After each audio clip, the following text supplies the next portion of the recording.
What makes the book The Good Earth unique? Published in 1931, it is the first description of Chinese peasant life to the outside world, and it's written by an American. Daughter of American missionaries, Pearl S. Buck grew up in China learning Chinese and English, and she read a lot of Charles Dickens books, which instilled in her the importance of description and character development. Later, living in northern China with her agricultural missionary husband, she had ample opportunity to observe the customs and routines of rural farmers. Caring for the land, his father, and his family, Wang Lung is a conscientious, hard worker. He loses his patience sometimes, but he takes time to reflect and realizes his mistake. He's a genuine character who is easy to relate to. Deeply connected to his farmland, Wang acknowledges all that it provides, and the land serves as a stable grounding point throughout his life.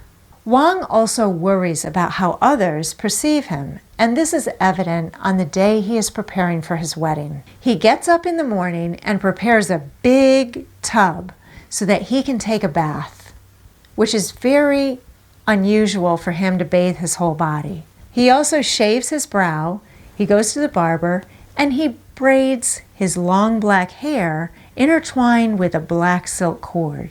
He purchases expensive food for the special occasion: beef, pork, fish, chestnuts, and rice.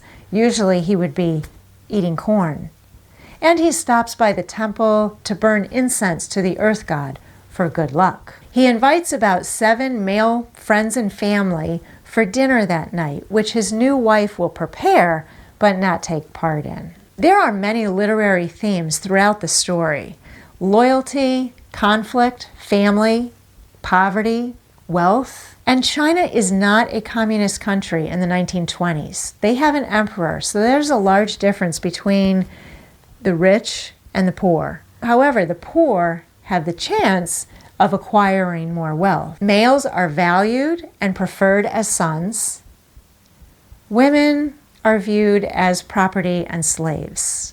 Not that they can't exert power in certain situations, but it probably wouldn't be acknowledged or recorded. Now, this book is over 90 years old. Is it still applicable for today? I say yes. It's a classic. People's emotions and desires are universal across borders and across generations. We all feel happiness, sadness, guilt, compassion, love, anger. The ups and downs in their lives are similar to what we experience today. There's also the importance of water. Back in the 1920s, the Chinese farmers valued the water to water their crops. They had droughts, floods, and famine, and they often affected the poor much more so than the rich. The same as today. We value the water. There are more people living on the earth, and we need to conserve water. We need it for the plants to grow. And we also have droughts, floods, and famine, and it affects the poor more than it does the rich. And the land is a third commonality. Working closer to the land, the Chinese peasants were more connected to it and valued its provisions of food, shelter, and their livelihood. They realized the importance of giving back to the land and taking from it, giving back and taking in that whole cycle. And today, we value the land. We need the earth to survive, to grow our plants. Unfortunately, within the last 70 years, with industrialized farming, we have taken more from the land than given back to it. But today we have regenerative farming, which will help build the soil and the microorganisms and help give nutrients back to the plants and make us more healthy. So hopefully we can get that cycle of give and take going again. Looking at the cover of this book, at first I thought it wasn't very exciting. But red is the symbol of good luck in China. And the gold lettering reminds me of the papers that they hand out during special events such as Chinese New Year or the birth of a baby. and it symbolizes coming prosperity. Perfect cover, perfect title, and an excellent book. And it's the first in a series of 3.